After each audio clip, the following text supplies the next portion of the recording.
Good morning, everyone. In my address at the Claremont Institute back in May, called A Foreign Policy from the Founding, I made clear that the Trump administration has embarked on a foreign policy that takes seriously the founders' ideas of individual liberty and constitutional government. Those principles have long played a prominent role in our country's foreign policy, and rightly so. But as that great admirer of American experiment, Alex de Tocqueville, noted, democracies have a tendency to lose sight of the big picture in the hurly-burly of everyday affairs. Every once in a while, we need to step back and reflect seriously on where we are, where we've been, and whether we're headed in the right direction. And that's why I'm pleased to announce today the formation of a commission on unalienable rights. The commission is composed of human rights experts, philosophers, and activists, Republicans, Democrats, and independents of varied backgrounds and beliefs, will provide me with advice on human rights grounded in our nation's founding principles and the principles of the 1948 Universal Declaration of Human Rights.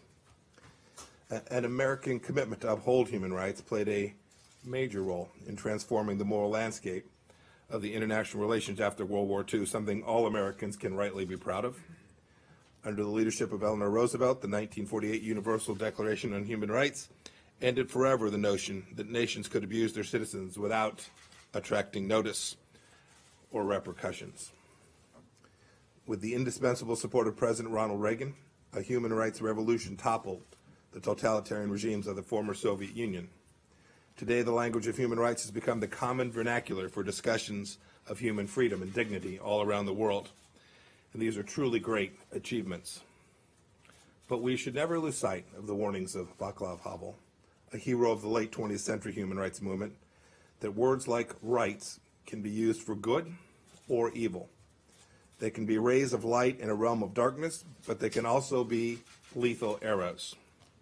And as Rabbi Jonathan Sachs has observed, the evils of any time and place will be justified in whatever is the dominant discourse of that time and of that place. We must, therefore, be vigilant that human rights discourse not be corrupted or hijacked or used for dubious or malignant purposes.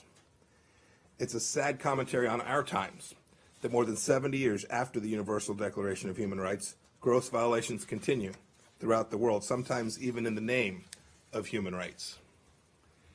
International institutions designed and built to protect human rights have drifted from their original mission. As human rights claims have proliferated, some claims have come into tension with one another, provoking questions and clashes about which rights are entitled to gain respect. Nation states and international institutions remain confused about their respective responsibilities concerning human rights. With that as background, and with all of this in mind, the time is right for an informed review of the role of human rights in American foreign policy. And I'm pleased to introduce to you today the chair of the commission, Professor Mary Ann Glendon, the learned hand professor of law at Harvard Law School. Mary Ann is a world-renowned author, beloved professor, and expert in the field of human rights, comparative law, and political theory. She's the perfect person to chair this effort. I'm also proud to announce today the other members of the commission. They include Russell Berman, Peter Berkowitz, Paolo Carrozza, Hamza Youssef Hansen, Jacqueline Rivers Meyer Slovacek, Katrina Lantos Sweat, Christopher Tollefson, and David Sichen Pan. These individuals will provide the intellectual grist for what I hope will be one of the most profound re-examinations of the unalienable rights in the world since the 1948 Universal Declaration. Our own Chiron Skinner will serve as the head of the executive secretary of the committee, and Cartwright Weiland will serve as his rapporteur. I hope that the commission will revisit the most basic of questions. What does it mean to say or claim that something is in fact a human right? How do we know, or how do we determine whether that claim that this or that is a human right, is it true, and therefore ought it to be honored? How can there be human rights?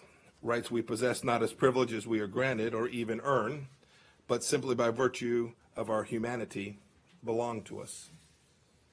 Is it in fact true, as our Declaration of Independence asserts, that as human beings, we, all of us, every member of our human family are endowed by our Creator with certain unalienable rights? Each of these is an important question, and the mission of the Commission is to provide advice on them and others, not as purely abstract academic matters, but in a manner deeply informed by the timeless truths embedded in the American founding with a view to guiding our nation's foreign policy. Or to put it another way, the Commission's charge is to point the way toward that more perfect fidelity to our nation's founding principles to which President Lincoln called us at Gettysburg, and to which Dr. King called us while standing in front of the Lincoln Memorial on the Mall in Washington, D.C., not so very far from where we are here today. Thank you. With that, I'd like to introduce Professor Mary Ann Glendon to say a few words.